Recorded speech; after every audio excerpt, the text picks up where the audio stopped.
there's an article that I saw that dealt with negative cash flow. Just FYI.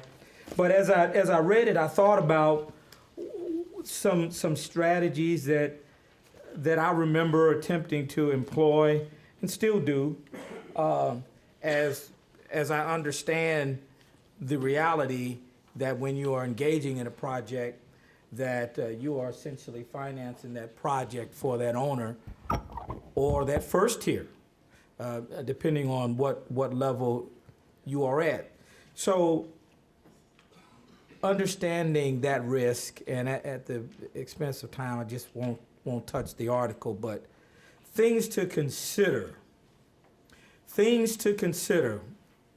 when we think about negative cash flow in small business. I'll make that caveat. Analyze your financial condition and relationship with your client before bidding or proposing on the project. Don't get out there without knowing where you stand. What's your ability to absorb costs for staff, trade labor, materials, project support, or GCs, depending on how you define them. The closeout period for retention release. You're on the hook for all of that. And don't go into a project assuming that somebody's going to give you money early just to get through the project. Unfortunately, historically, the industry hasn't worked that way.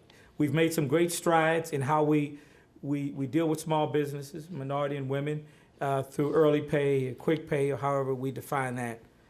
But going into the project, we have to go into it understanding where we stand financially, understanding how your scope, your schedule, and your budget will impact that corporate revenue. Do some forecasting, right? If you don't know how, sit down with your accountant, and look at forecasting the cost of the job, the revenue from the job. I see a good friend of mine in the back, hey, Allie. The revenue from the job. What are your options for financing that project through the retention payout? Not just to your last pay app, but through the retention payout, right? Do you know how that's going to happen? If you're in the middle of the sequences of the work, you need to have the discussion with your first tier or even someone above. How is retention being paid out for these particular scopes which start and stop in the middle of the project? Ask these questions. You heard me say before, ask questions often. Just some things to consider. Be upfront. And there's more guilty with this one than anything else. Be upfront and transparent with regard to your financial situation before accepting the opportunity. Be upfront. Many times we can't be upfront because we don't want to tell anybody that we can't even make payroll this week. So it's okay that you're having trouble not making payroll, but be upfront and say, is there any way we can work through some financial assistance, initial cash and things like that to help with some of these expenditures that I'm going to have waiting on our team to get paid. Don't wait until you get into the job, get past payout number 1, and then raise the flag, I need help. Some people I'm not talking to, some people I am. Set a structure for early payments. That's that conversation. Set the structure. I remember when I had my construction company, I don't know that I went into it. Whether I needed it or not, I didn't go into the job without setting a structure. So I either knew or I didn't know. Either you were going to pay me early, or in the case of WashU, which I love, they have the direct early pay, which is always great. But it was always that understanding, right? What did I say? To avoid a misunderstanding, always get an understanding. Be upfront and transparent. Transparency can be a problem these days. That's coming from an auditor, sorry.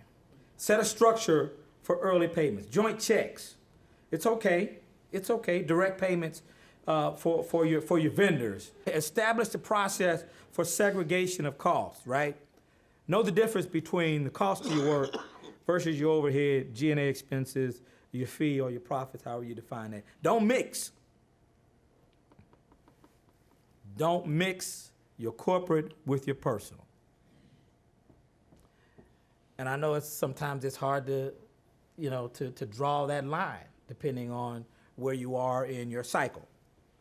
And always position your cost system to withstand the project audits. Many of you have not gone through one yet, but I can guarantee you, Steve talked about some things, and we would talk about what's sort of trending, what's happening in the industry, what are some of the changes. I mean, these owners are becoming more educated, right? The clothing store, Sims, what was their motto? An educated consumer is our best customer. Owners are becoming more educated. And as part of that, they're engaging in third-party construction auditors to review, examine, challenge, recover cost. So whether you are on the GC or CM side, whether you're at risk, even on the design side in some cases, these auditors are here to protect these owners in the mind of the National Association of Construction Auditors, in which I'm a member of. You are going to have to withstand an audit at some point. So how you keep your books now may have to change because they're going to the lower tiers. Well, they used to just look at the general. They're going to the lower tiers now.